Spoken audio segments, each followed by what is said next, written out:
Coimbatore to Chennai போகக்கூடிய intercity எக்ஸ்பிரஸில் கடந்த வாரம் ஒரு சம்பவம் ஒன்று நடக்குது. அது என்னன்னா, நம்ம 2 டிக்கெட் புக் பண்ணியிருந்தோம். புக் பண்ணிட்டு நம்ம ட்ராவல் பண்ணுறப்போ அந்த அன்ரிசர்வ்டு பேசஞ்சர்ஸ் எல்லாமே அந்த ரிசர்வ்டு கோச்சில் வந்து ட்ராவல் பண்ணிட்டு இருந்தாங்க. கரெக்டாக அந்த திருப்பூர் ஜங்ஷன் வரப்போ தான் அந்த அன்ரிசர்வ்டு பீப்புள்ஸ் எல்லாருமே வந்து அந்த ரிசர்வ்டு கோச்சஸில் ஏற ஸ்டார்ட் பண்ணாங்க. ரிசர்வ்டு கோச்சஸில் ஏறினது மட்டும் இல்லாமல் அந்த ரிசர்வ் பண்ணி வந்த பேசஞ்சர்ஸை வந்து அவங்க வந்து உட்கார ஹீரோ ஜங்ஷனில் ஒரு பேசஞ்சர் வந்து ஏறாரு. அவர் வந்து ரிசர்வ் பண்ணி வச்சிருக்காரு. பட் அந்த ரிசர்வ்டு சீட்டில் அந்த அன்ரிசர்வ் பீப்புள் வந்து உட்காந்துருக்காங்க. அப்போ 2 பேருக்கு இடையில வந்து வாக்குவாதம் வந்து அந்த ஹீரோ ஜங்ஷன்ல என்னவர் அவர் ஒருத்தர் மட்டும் தான் ரிசர்வேஷன். அண்ட் இவங்க அன்ரிசர்வ் பீப்புள் வந்து ஒரு 5-6 பேர் இருக்காங்க. உடனே அங்க இருக்கக்கூடிய டிடி கிட்ட இன்ஃபார்ம் பண்றாரு. அண்ட் டிடியும் வந்து பொலைட்டா வந்து சொல்லி பாக்குறாரு. அவங்க கேட்கற மாதிரி தெரியல.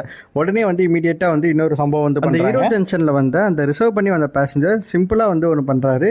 இதெல்லாம் சரிப்பட்டு வராது அப்படின்னு சொல்லிட்டு இந்த ரயில் ஒன் ஆப் ஓப்பன் பண்ணி இந்த ரயில் மேடட்ல வந்து சிம்பிளா வந்து கம்ப்ளைண்ட் ரைஸ் பண்றாரு. கம்ப்ளைண்ட் ரைஸ் பண்ண கரெக்டா அந்த அடுத்த ஜங்ஷன் வந்து சேலம் ஜங்ஷன் வரப்போகுது. ஸோ அந்த சேலம் ஜங்ஷன்லேயே வந்து இமீடியட்டா இந்த ஆர்பிஓ போலீஸ் வந்து வராங்க. அண்ட் அந்த அன்ரிசர்வ் பீப்புள் எல்லாரையும் வந்து கிளியர் பண்ணலாம். நமக்கு தெரியுது அந்த ரயில் மேடர் ஆப்ல ஒவ்வொரு கம்ப்ளைண்ட்டையும் வந்து அவ்வளோ எஃபெக்டிவா அந்த ஆர்பிஓ போலீஸ் வந்து ஹேண்டில் பண்றாங்க அப்படின்ற ஒரு உங்களுக்கு இனிமே இந்த மாதிரி ஒரு சுச்சுவேஷன் நடந்துச்சு அப்படின்னா நீங்க சிம்பிளா ரயில் ஒன் ஆப்ல போயிட்டு அந்த ரயில் மேடர் ஆப்ஷன் வந்து கிளிக் பண்ணீங்க அப்படின்னா ஹெல்ப் ரெக்கார்டட் அப்படின்னு சொல்லிட்டு 2 ஆப்ஷன் காட்டும். ஒன்று வந்து ட்ரெயினில் வந்து உங்களுக்கு ஹெல்ப் வேணுமா இல்லை ஸ்டேஷனில் ஹெல்ப் வேணுமா அப்படின்னு சொல்லிட்டு நீங்கள் வந்து ட்ரெயின்னு கொடுத்துட்டு அதுக்கப்புறம் ஹெல்ப் ரெக்கார்டு ஃபார் அப்படின்னு ஒரு ஆப்ஷன் இருக்கும். அந்த ஆப்ஷனில் medical assistant, security, coach cleanliness இந்த மாதிரி நிறைய ஆப்ஷன் வந்து காட்டும். அதில் நீங்கள் செக்யூரிட்டி வந்து செலக்ட் பண்ணி அதுக்கு அடுத்ததாக ப்ராப்ளம் ஃபேஸ்ட் அப்படின்னு ஒரு ஆப்ஷன் இருக்கும். அதை கிளிக் பண்ணீங்க அப்படின்னா அன்அத்தரைஸ்டு பர்சன் இன் ரிசர்வ்டு கோச்சஸ் அப்படின்ற ஒரு ஆப்ஷன் இருக்கும். அதை வந்து நீங்கள் கிளிக் பண்ணிட்டு சப்போஸ் இன்னும் நீங்கள் டிஸ்கிரைப் பண்ணணும் அப்படின்னா நீங்கள் வந்து டைப் பண்ணிக்கலாம். அப்படி இல்லைனா வாய்ஸ் நோட்டும் இருக்குது. அந்த வாய்ஸ் நோட்டும் வந்து நீங்கள் வந்து கொடுத்துக்கலாம். கொடுத்துட்ட பிறகு நீங்கள் சப்மிட் கொடுத்துட்டீங்க அப்படின்னா உங்களோட பிஎன்ஆர் நம்பர் இருக்கும் பார்த்தீங்களா, டிக்கெட் புக் பண்ணுறப்போ ஒரு பிஎன்ஆர் நம்பர் வந்து ஜென்ரேட் ஆகும்.